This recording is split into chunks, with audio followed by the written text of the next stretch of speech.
Okay, so now we're going to talk about how to narrow it all down.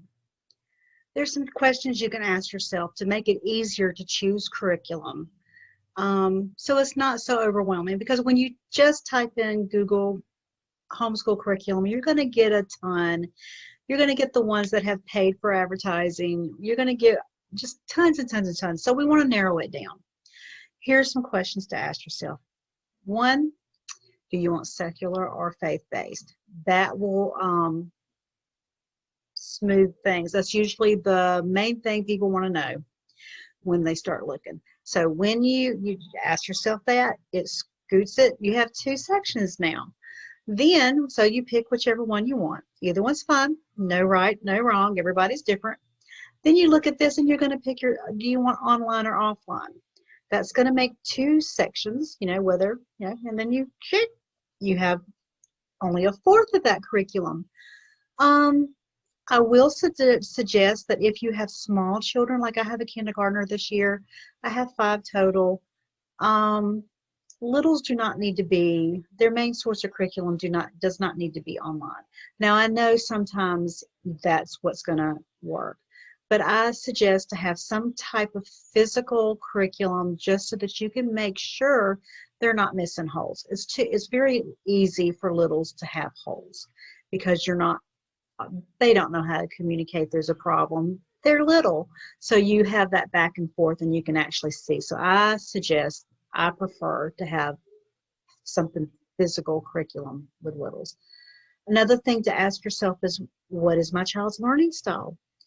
If you have more than one child, they may not have the same learning styles. So you're going to look for one that has several different things overlapping. Online will usually have the audio and the visual and a little bit of the traditional, because they may have workbooks. So there are ways you can combine that to have everything together. Another one to ask yourself, what your budget is. What do you want to pay? What can you afford to pay? But the one question that most mothers forget to ask themselves, is it going to work for you? You are the teacher. Curriculum is only a tool. It is not your master. You can make whatever you have work for you. You're the one in charge, and it has to work. So if you're working a 9-to-5 job outside your home, you may need an online curriculum. So whatever the other ones say, throw out what doesn't work for you. Now, does that mean that we're looking for a unicorn for curriculum? Sometimes it'll feel that way.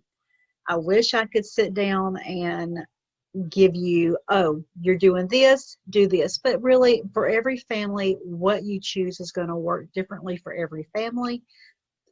It's a tool. Always remember that. Remember that you're not caught. You can sell it on a resale site and try something new. There's free out there. There's stuff to fit every budget. I usually steer parents toward the free first, because if it works, then great. It works. You found something that works for anybody's budget. And then there's ones that are like $1,000 a year. I could never afford that, but it doesn't mean that you can't. And so every parent has to make the best decisions. And my questions really kind of narrow that down and help. But anyways,